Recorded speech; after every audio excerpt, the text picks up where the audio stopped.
295 split.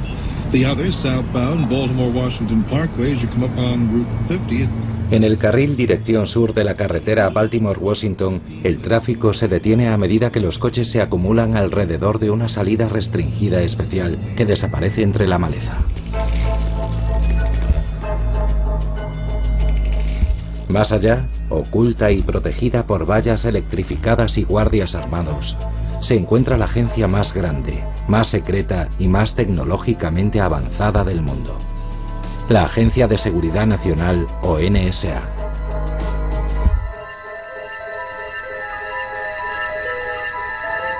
Su misión: crear y descifrar códigos. Interceptar señales extranjeras. Rebuscando entre las llamadas internacionales, emails, mensajes de texto y mensajes instantáneos que recorren el mundo moderno. Cada día más de 20.000 personas entran en esta ciudad secreta.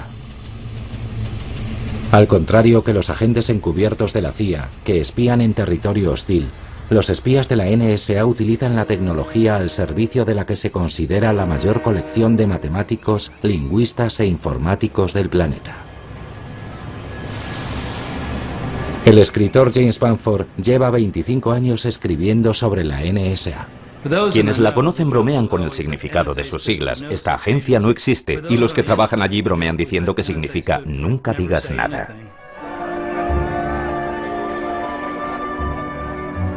Durante la Guerra Fría, rodeó casi toda la Unión Soviética con puestos de escucha para interceptar comunicaciones militares y diplomáticas.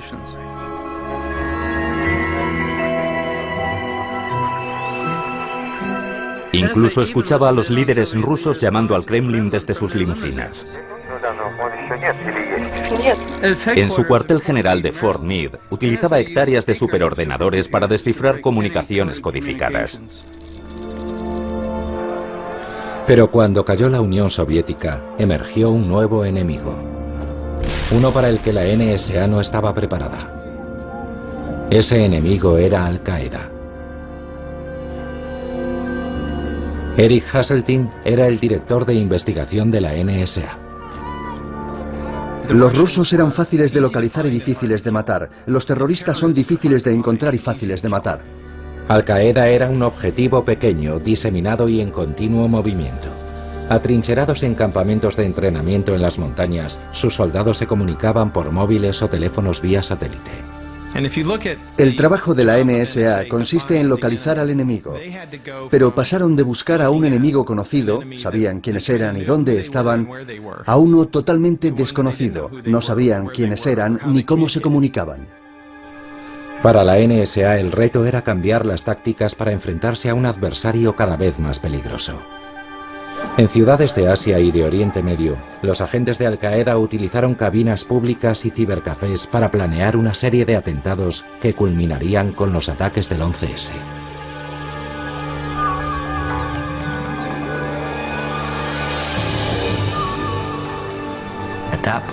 En ese momento era una carrera para ver a qué velocidad podríamos reconstruirnos y tener el tipo de habilidades que se necesitan contra un individuo o un pequeño grupo de individuos que opera por todo el mundo, sin prestar atención alguna a las fronteras.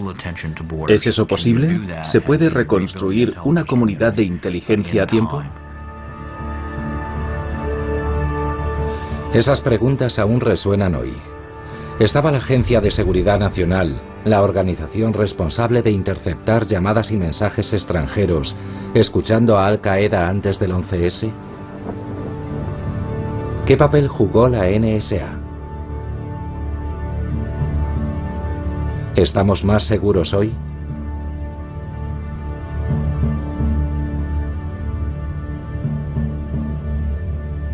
Sorprendentemente, la comisión del 11S jamás investigó el papel de la NSA tan a fondo como investigó el de la CIA o el del FBI. Pero recopilando con cuidado una serie de archivos públicos desclasificados, la historia de la NSA y su papel en la guerra contra el terrorismo salió a la luz. En mi investigación utilicé miles de documentos que estaban en los archivos públicos. Incluyeron informes de la agencia de inteligencia, transcripciones de juicios a terroristas y una cronología secreta del FBI de los movimientos de los terroristas del 11S que se obtuvo gracias a la Ley de Libertad de Información. Una cosa está clara, estaban monitorizando al líder de Al-Qaeda mucho antes del 11S.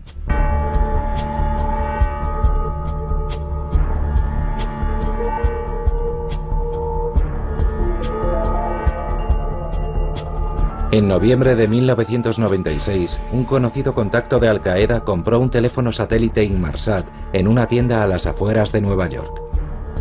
Ese teléfono era para Osama Bin Laden. Una vez empezó a llamar desde Afganistán, los puestos de escucha de la NSA comenzaron a pinchar sus conversaciones. El analista de la CIA Michael Sawyer, director de la estación ALEC, la unidad de rastreo de Bin Laden recientemente formada por la CIA, también está ansioso por conseguir esa información. El teléfono Inmarsat de Bin Laden fue un regalo de Dios. Nos dio una idea no solo de dónde estaba en Afganistán, sino de dónde se estableció Al-Qaeda como organización, porque se realizaron llamadas a varios lugares del mundo. Para la NSA, pinchar llamadas vía satélite es una táctica básica de lo que se conoce como inteligencia de señales.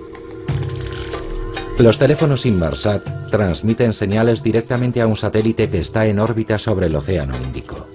Rastreando todas las llamadas que entraban y salían de Afganistán, la NSA determinó rápidamente el número de Bin Laden: 873-682-505-331.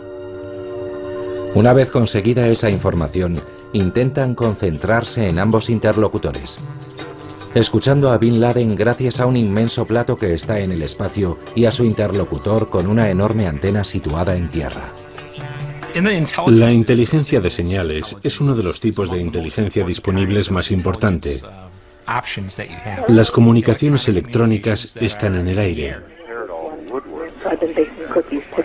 Ya vayan de teléfono a teléfono, de satélite a satélite, de radio Inmarsat a radio Inmarsat. Y la NSA las captaba todas con una amplia gama de aparatos electrónicos. Pero una vez recogidas todas, lo único que tenemos son las señales, y al final todo se reduce al ser humano. Los analistas deducen a qué números están llamando desde el teléfono de Bin Laden y con qué frecuencia. Rápidamente descubren que la mayoría de las llamadas que se hacen desde su teléfono en Afganistán son a una casa en Yemen, 3.200 kilómetros al sur.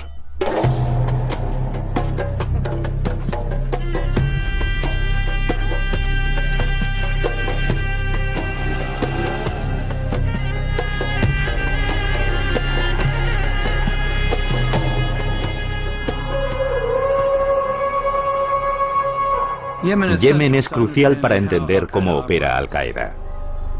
Fue donde nació y se crió el padre de Osama Bin Laden.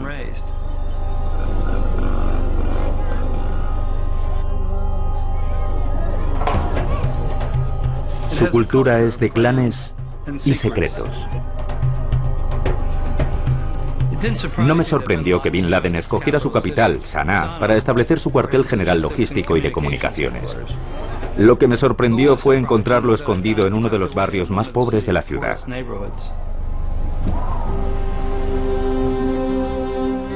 El cuartel general estaba oculto en una pequeña casa normal y corriente que la CIA consideraba el hogar de uno de los socios más cercanos a Bin Laden.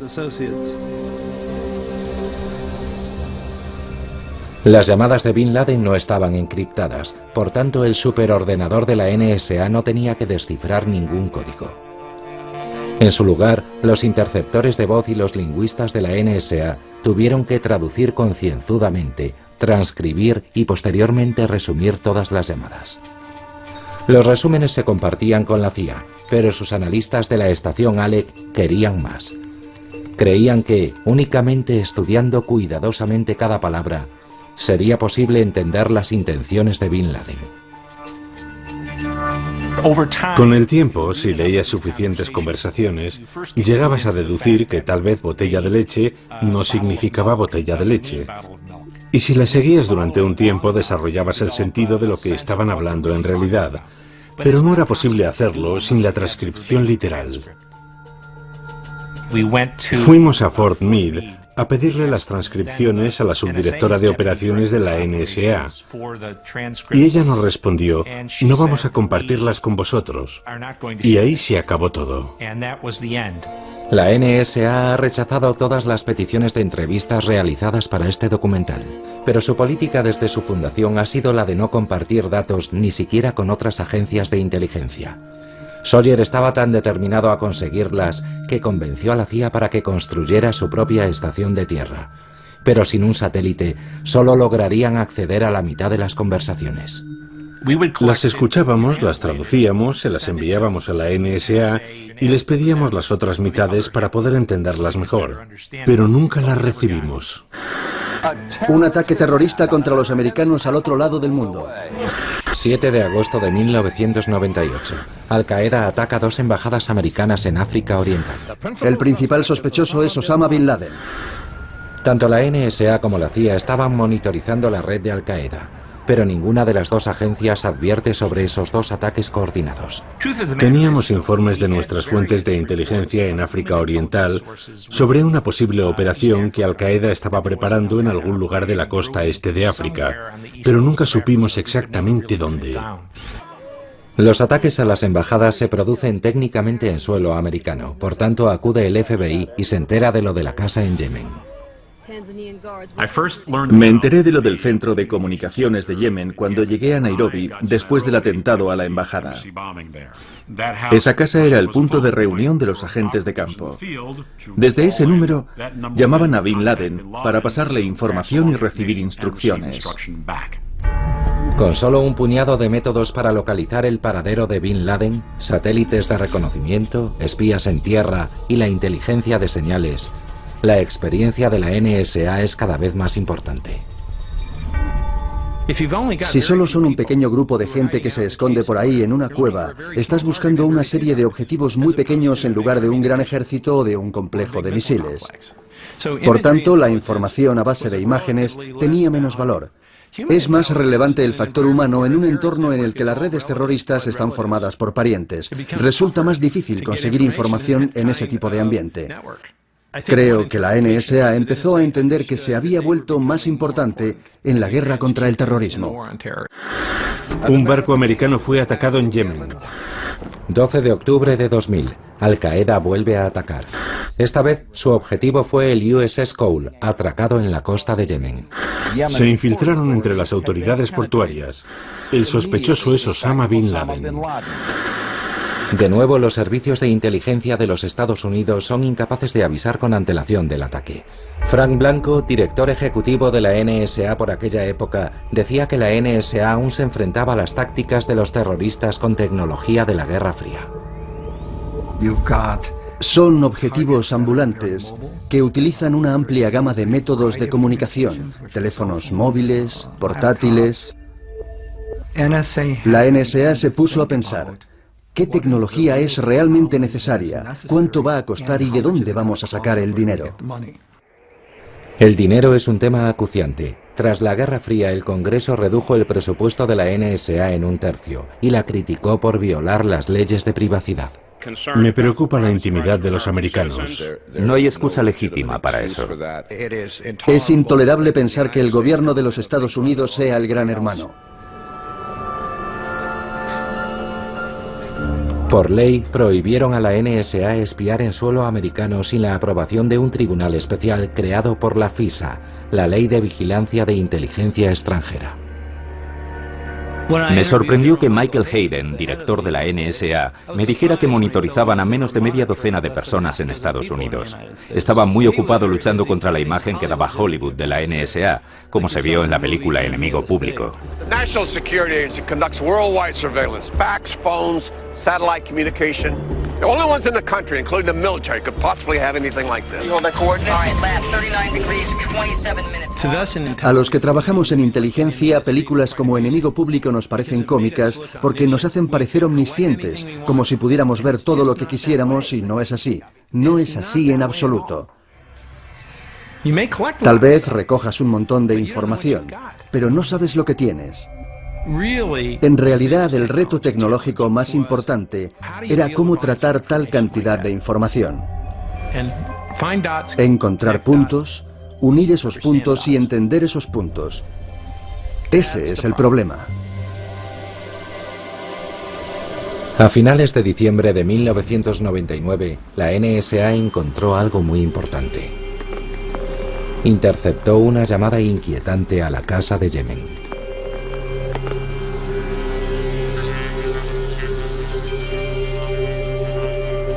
Dos soldados de Al-Qaeda recibieron instrucciones para volar a Kuala Lumpur, Malasia, para lo que parecía una cumbre terrorista.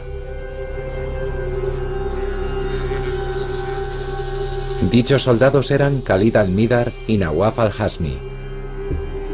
Esta fue la llamada que puso en movimiento los ataques del 11S. Después de recoger esta llamada crítica, la NSA dio sus nombres al FBI y a la CIA, pero no sus apellidos. El apellido de Nawaf había estado en la base de datos de la NSA desde hacía más de un año, por su relación con el centro de operaciones de Bin Laden en Yemen. Pero la NSA nunca lo investigó.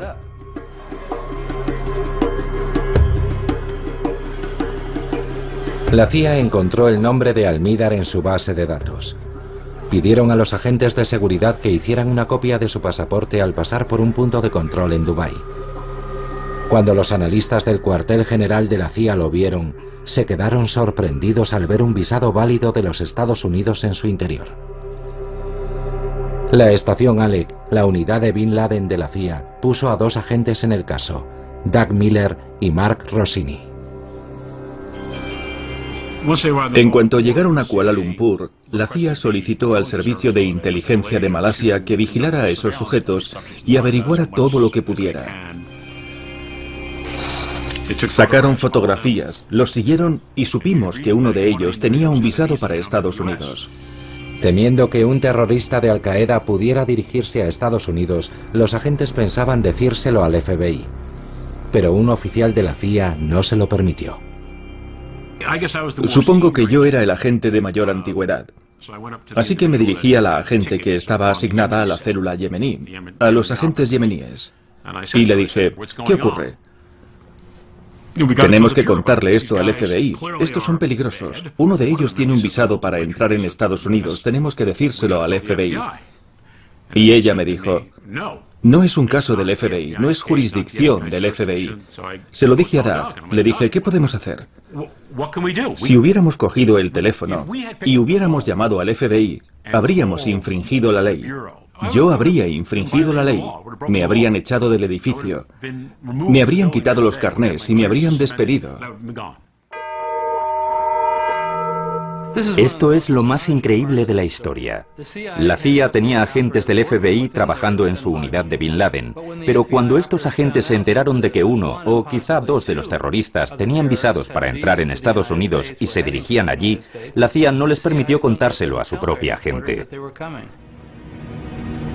Solo el FBI podría haber emitido una alerta para detener a los dos terroristas al intentar entrar en Estados Unidos.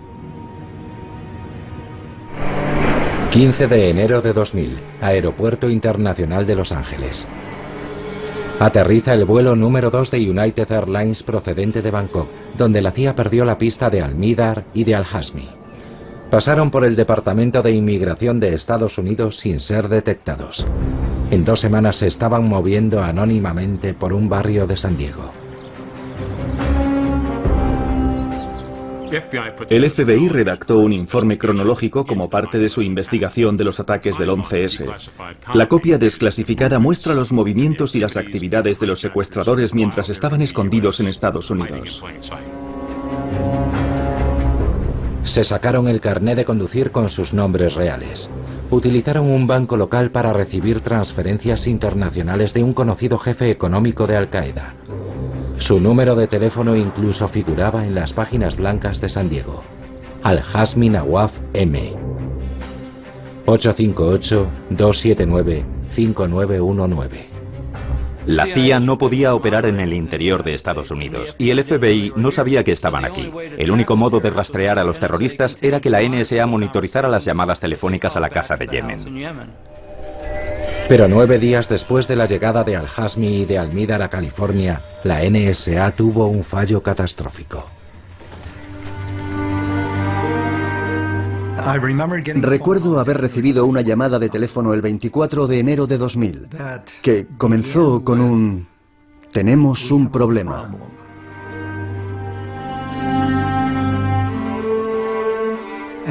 Los sistemas de la NSA habían dejado de funcionar. La agencia de inteligencia más tecnológicamente avanzada del mundo, capaz de monitorizar millones de conversaciones simultáneas, estaba sorda. La NSA estaba muerta. Tardaron 3, 4 o incluso 5 días en volver a ponerlo todo tal y como estaba. No se sabe si durante esos 5 días la NSA se perdió alguna de las llamadas de los secuestradores en San Diego. Pero lo que está claro es que, según la cronología del FBI, los secuestradores no perdieron el tiempo estableciéndose en su nuevo vecindario. Según la cronología, el 5 de febrero de 2000, Almidar alquiló un apartamento en el 6401 de Mount Ada Road, en San Diego. 25 de febrero, Almidar compró un Toyota Corolla en San Diego, California. 28 de febrero, el consorcio de seguros verifica la póliza de Almidar número 6047259210 con la aseguradora Hagee Bear. 20 de marzo, el número de teléfono asociado a Nawaf al-Hazmi hizo una llamada de 16 minutos a Yemen. Es una de las muchas llamadas realizadas desde San Diego al centro de operaciones de Bin Laden, la casa de Yemen que la NSA llevaba más de 3 años vigilando. Pero la NSA no pasó esa información a ninguna otra agencia de inteligencia. Eleanor Hill investigó para el Congreso el papel que jugó la NSA en el 11S. Nos sorprendió enterarnos de que tenían esa información, porque si hay algún contacto de algún terrorista conocido en Estados Unidos con alguna instalación terrorista en el extranjero, es exactamente el tipo de información que las agencias de inteligencia deberían tener, y no la tenían. Si juntas la información de la NSA y la del FBI, tienes ambas partes de la conversación. Habrían venido, los seguimos, vigilamos sus casas, sus conversaciones en sus casas o en sus móviles, emails. Las posibilidades son ilimitadas si puedes vigilar la vida de alguien. La NSA nunca informó al FBI de que esas llamadas provenían de Estados Unidos. Y tal vez no sepamos nunca por qué. Nadie de la NSA está dispuesto a hablar de ello, y la comisión del 11S jamás lo investigó. O no se dieron cuenta de que los terroristas llamaban desde Estados Unidos, lo cual es difícil de creer porque incluso yo tengo la identificación de llamadas. O lo ignoraron porque si no tendrían que haber entregado esos contactos al FBI. El 12 de abril de 2000, casi 3 meses después de que llegaran los secuestradores, el director de la NSA, Michael Hayden, da otra explicación al silencio de la NSA. Tras recibir la advertencia del Congreso para que respetaran el derecho a la intimidad de los americanos, Hayden respondió al Comité de Inteligencia del Congreso con mucha precaución. Permítanme que les deje esto bien claro. Si mientras estamos hablando aquí esta tarde, Osama Bin Laden cruzara el Puente de la Paz desde la zona de Ontario de las Cataratas del Niágara hasta la zona neoyorquina de las Cataratas del Niágara, al llegar a la zona neoyorquina ya se le consideraría norteamericano. Y mi agencia debe respetar sus derechos ante un registro irracional, tal y como establece la 4ª enmienda de la Constitución. Pero Hayden sabía que la ley permitía que la agencia vigilara a los terroristas sin interrupción si entraban en Estados Unidos. Se sabía quiénes eran, se podía demostrar su relación con Bin Laden o con la Casa de Yemen, se podía acudir ante cualquier tribunal o juez de la FISA y decir, queremos vigilar una casa en San Diego. Habría sido fácil, los habríamos vigilado y habríamos tenido más información. La gente que vea esto va a pensar, a posteriori siempre resulta fácil, pero no estoy diciendo nada a posteriori. Habría sido una investigación básica y lógica. De nuevo, la cronología del FBI, recopilada tras los ataques del 11S, describe con precisión cómo Almidar y al-Hazmi empiezan el entrenamiento para su operación del 11 de septiembre. 4 de abril de 2000. Nawaf al-Hazmi recibió una hora de introducción a las clases de vuelo en la Escuela Nacional del Aire, situada en el 3760 de Glen Curtis Road, San Diego.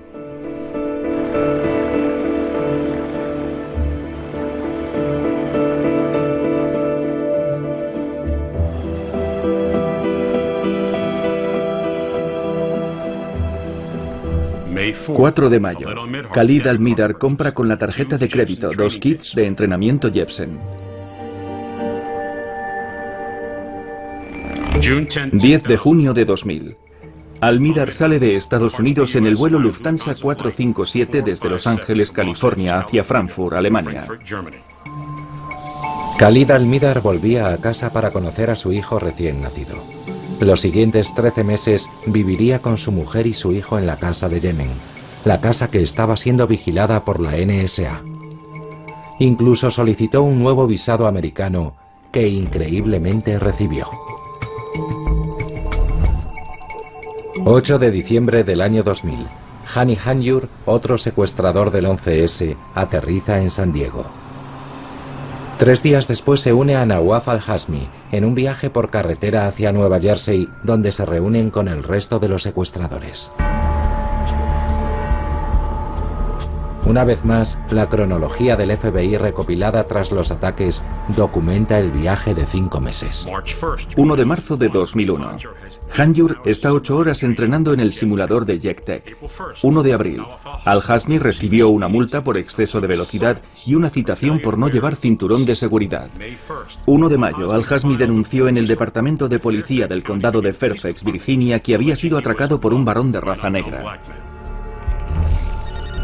21 de junio de 2001. Un periodista de la Middle East Broadcasting Corporation entrevista a los tenientes de Bin Laden en Afganistán.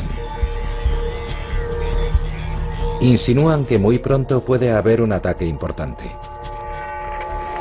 El ejército americano en Oriente Medio entra en alerta máxima. Después de la emisión de la entrevista, los analistas de la NSA detectan un importante aumento de las comunicaciones amenazantes.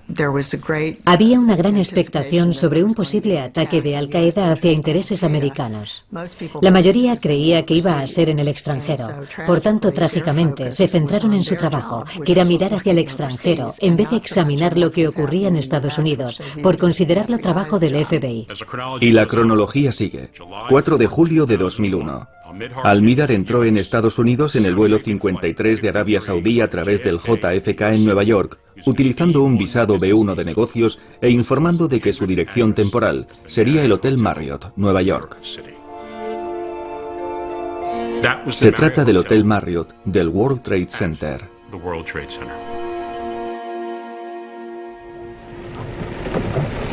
Como preparativos finales para su ataque, Al-Hazmi, Al-Mihdhar y Hanjour se dirigieron hacia el sur por la autopista de peaje de Nueva Jersey. Evitaron permanecer en ciudades grandes. Evitaron registrarse en cadenas de hoteles con registros informatizados. En su lugar se dirigieron hacia Laurel, un pequeño pueblo de Maryland, y se registraron en el económico Motel Valencia. A estas alturas ya habían recibido su última orden: destruir el Pentágono. A lo largo de su viaje, ya estuvieran en San Diego, en Nueva Jersey o en Laurel, Maryland, permanecían en contacto con el centro de operaciones de Bin Laden en Yemen.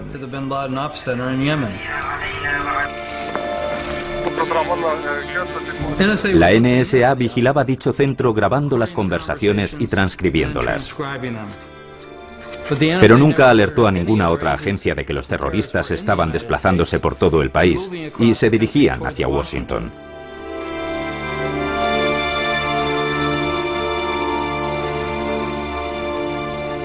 A simple vista, Laurel, Maryland, parece un barrio cualquiera de Washington. Lo curioso es que este pueblo está justo al lado del cuartel general de la NSA. Mientras la NSA detectaba un aumento de las comunicaciones amenazando de un ataque inminente, los hombres de Bin Laden se habían refugiado en su mismísimo patio trasero.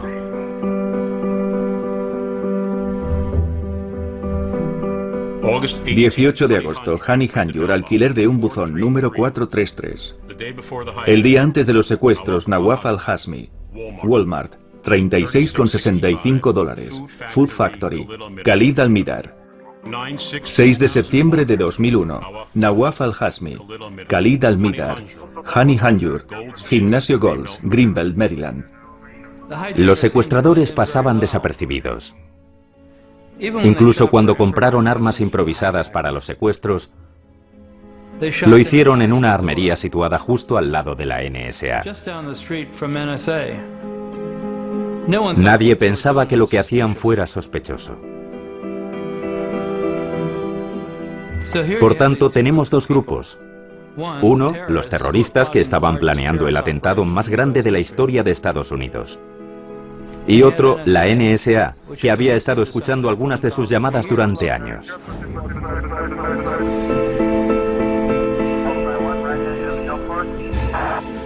Los dos grupos estaban viviendo juntos y ninguno sabía que el otro estaba ahí.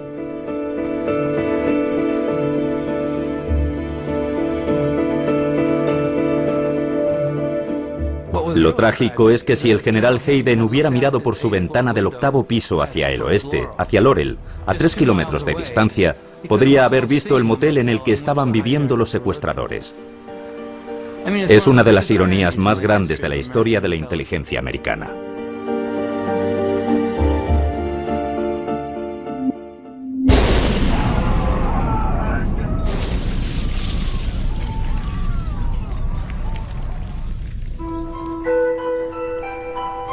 El día de los ataques del 11S, la mayoría de los empleados de la NSA recibieron órdenes de abandonar las instalaciones.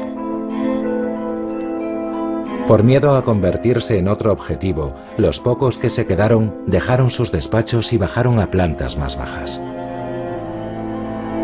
Otros pusieron cortinas negras para bloquear sus ventanas. Parecía que tanto su propia agencia como la CIA no tenían ni idea de lo que sabían, pero no dijeron nada. Si nos hubiéramos dado cuenta de lo significativo de esa información, la hubiéramos compilado y entregado a otras agencias para que la hubieran gestionado a tiempo. ¿Habría tenido el 11S un final distinto? No sé por qué motivo no infringí las reglas. No cogí el teléfono y dije que los secuestradores o unos terroristas estaban en Estados Unidos.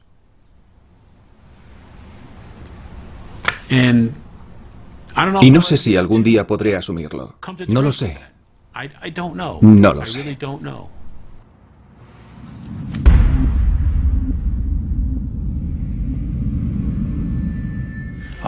El 13 de septiembre di un discurso en una sala vacía, pero lo emitimos por toda la empresa diciendo que la gente libre siempre tiene que decidir dónde está el equilibrio entre su seguridad y sus libertades. También comenté que habría mucha presión para romper ese equilibrio hacia la seguridad. Y nuestro trabajo en la NSA era mantener a América libre, para que los americanos volvieran a sentirse a salvo. Esas presiones no tardarían mucho en llegar.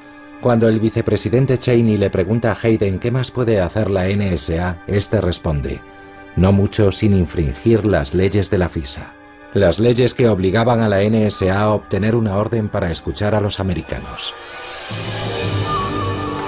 3 semanas después de los ataques, el presidente Bush puenteó esas leyes emitiendo en secreto una orden ejecutiva. La NSA ya no tendría que preocuparse de obtener órdenes para organizar escuchas dentro de Estados Unidos. Si el 11S fue una llamada de advertencia, la respuesta sería un permiso para escuchar casi cualquier cosa, casi todo. En parte, esa llamada de advertencia, justo después del 11S, incluía el hecho de que había que tomar medidas estrictas. Había que pasar a la acción para que nada de eso volviera a ocurrir.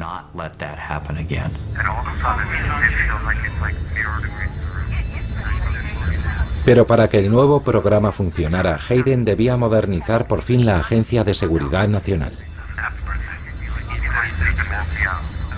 La columna vertebral de la comunicación global había pasado de ser unas señales de satélite fácilmente interceptables a unos cables de fibra óptica enterrados bajo el océano. Para entender el reto al que se enfrentaba la NSA, el equipo de este documental siguió un email mientras este recorría el mundo entero.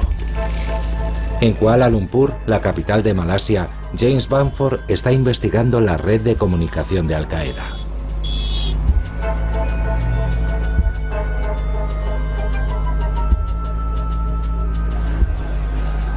En un ajetreado cibercafé, escribe un email a los productores del documental en Boston. El mensaje de Bamford es inofensivo, pero contiene las palabras y frases clave que los superordenadores de la NSA están programados para detectar. Frases como volar la Casa Blanca, destruir el Capitolio, guerra biológica. Cuando presiona el botón de enviar, el mensaje de Bamford se mezcla instantáneamente con docenas de mensajes de la misma red inalámbrica. Entonces pasa a un centro de telecomunicaciones más grande en la ciudad. Allí las llamadas analógicas de voz se convierten en señales digitales y se envían como pulsos de luz a través de un cable de fibra óptica que se sumerge en el mar del sur de China, en la costa de Malasia.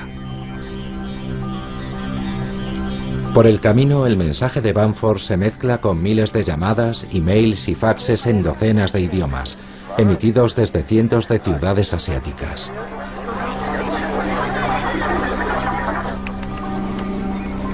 Ese amasijo de datos cruza el océano Pacífico a la velocidad de la luz. 5 centésimas de segundo después de que el mensaje fuera enviado, llega a la costa, a 2 metros bajo esta solitaria playa de California, cerca de la bahía Morro.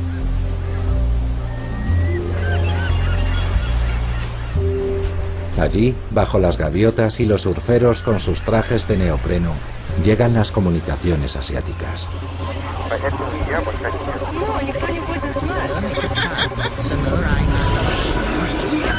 A unos kilómetros hacia el interior, el mensaje pasa por un pequeño e indefinible edificio cerca de San Luis Obispo. Si quieres pinchar las comunicaciones internacionales, parece que el lugar perfecto sería San Luis Obispo. Por ahí es por donde entran el 80% de las comunicaciones de Asia a Estados Unidos. Pero con las nuevas órdenes de la NSA, aquí no pinchan nada. En su lugar, los cables van directos desde San Luis Obispo hacia un edificio de San Francisco.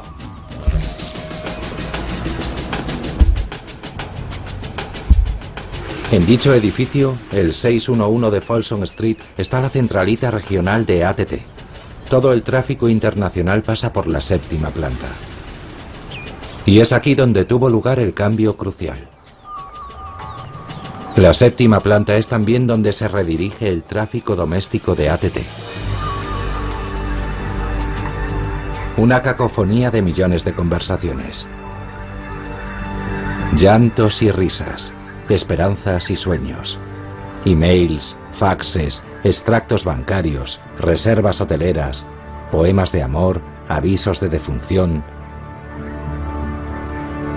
Todos ellos enviados dentro de Estados Unidos. Lo único que tienen en común es una razonable expectativa de intimidad.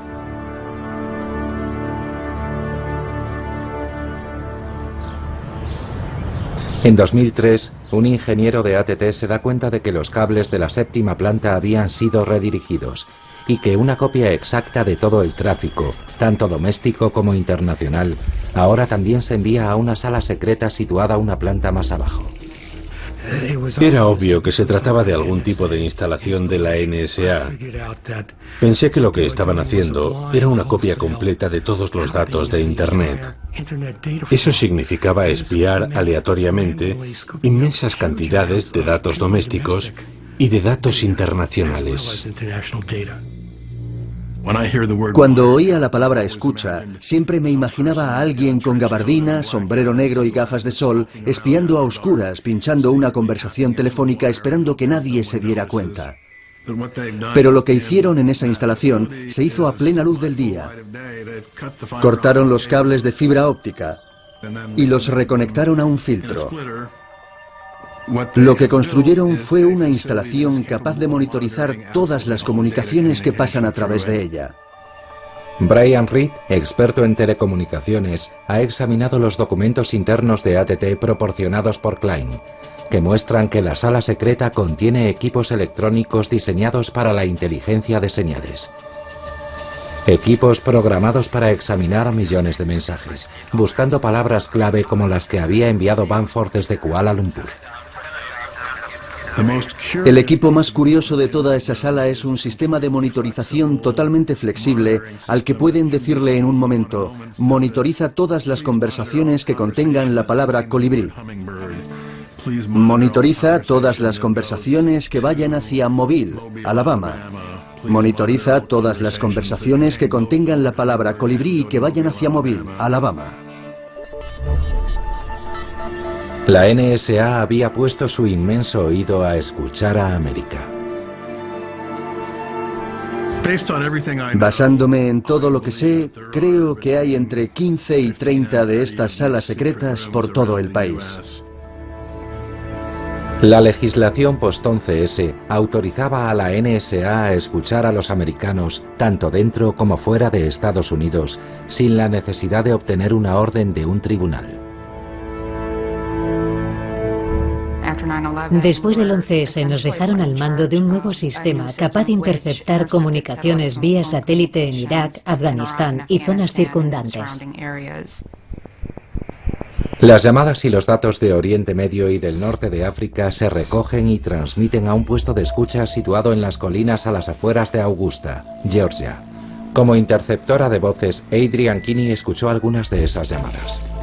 Asignada por el ejército a la NSA, se reincorporó al servicio activo después del 11S. Para los interceptores de voces, el sistema informático resaltaba algo que sería muy parecido a iTunes. Puede repasar y hacer clic sobre varias conversaciones y tendrías el número de teléfono o el tiempo que dura la conversación. Nos dijeron que escucháramos todas las conversaciones interceptadas, incluidas las de los americanos y las de los países aliados. Algunas de esas conversaciones son personales, otras incluso íntimas. Y no había ninguna orden que nos dijera que cuando llegara alguna de esas conversaciones debíamos borrarlas. Eso era lo que hacíamos cuando yo estaba de servicio entre el 94 y el 98. Jamás recopilaríamos información de un americano.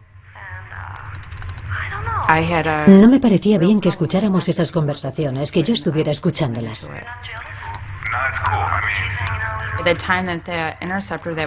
El tiempo que un interceptor de voces pasa escuchando conversaciones internas es tiempo que no puedes dedicar a escuchar conversaciones relacionadas con organizaciones terroristas. Cuando la NSA empezó a pinchar los cables de fibra óptica y los satélites, la información comenzó a llegar como nunca antes.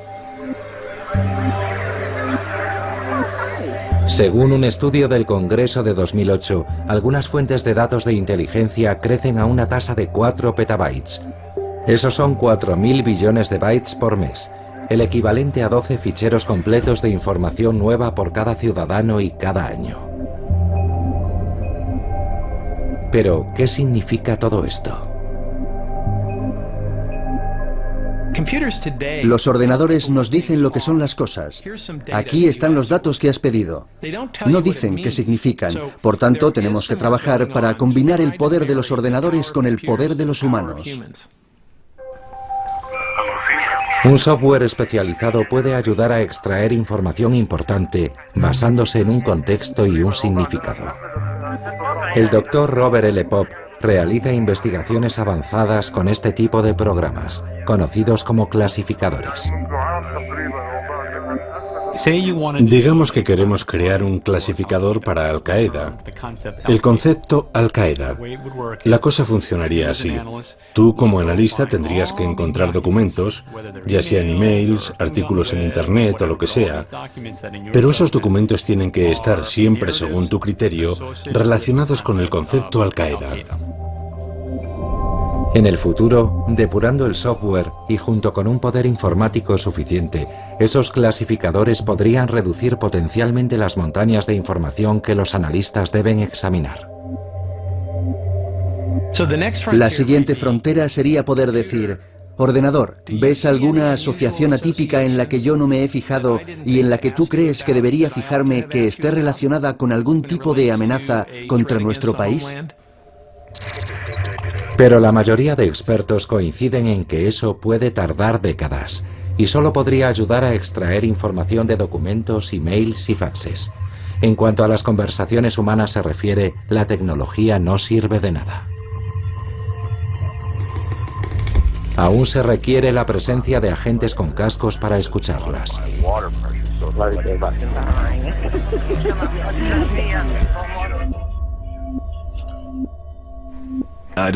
Un par de semanas después del 11S, decidí alistarme y dedicarme al árabe.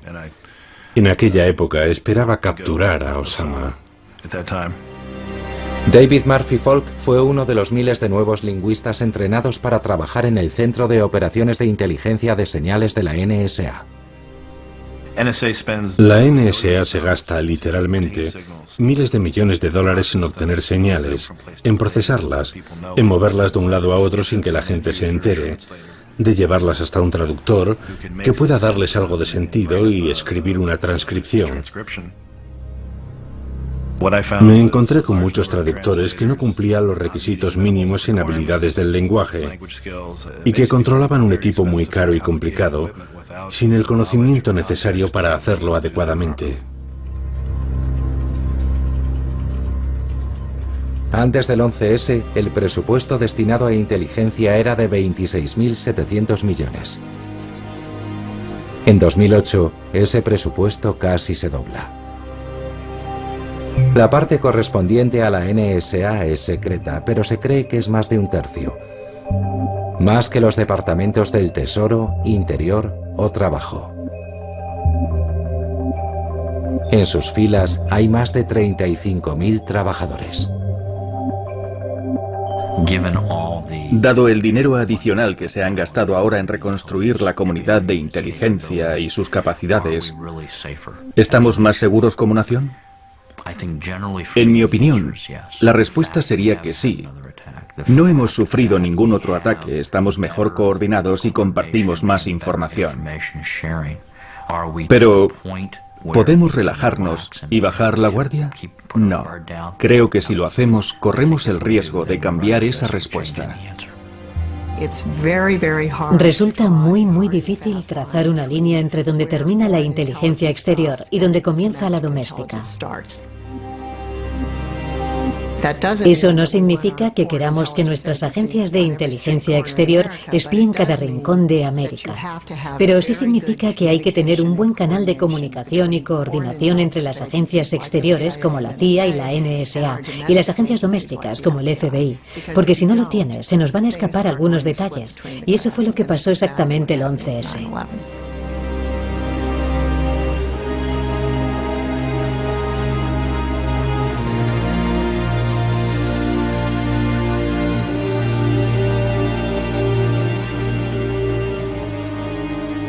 El problema de informar sobre una historia como esta es que te estás moviendo a tientas. No puedes estar fuera y pretender saber lo que ocurre dentro. Y sin una investigación oficial, algunas preguntas jamás obtendrán respuesta. ¿Por qué la NSA no actuó ni pasó información que podría haber impedido el 11S? ¿Por qué no compartieron información con la CIA y el FBI que podría haber impedido el complot? En cuanto a la pregunta de si ahora estamos más seguros que antes, ya deberíamos haber estado seguros entonces. La NSA tenía toda la información que necesitaba para detener a los secuestradores y ya tenía leyes que les permitían vigilarlos. Pero ahora con la nueva legislación, con el dinero gastado, con los datos que recogen, ¿están haciendo un mejor trabajo o resulta que el trabajo ahora es mucho más difícil porque están inundados de datos? ¿Cuánta información es suficiente? ¿Demasiada información no hará que el mundo sea mucho más peligroso?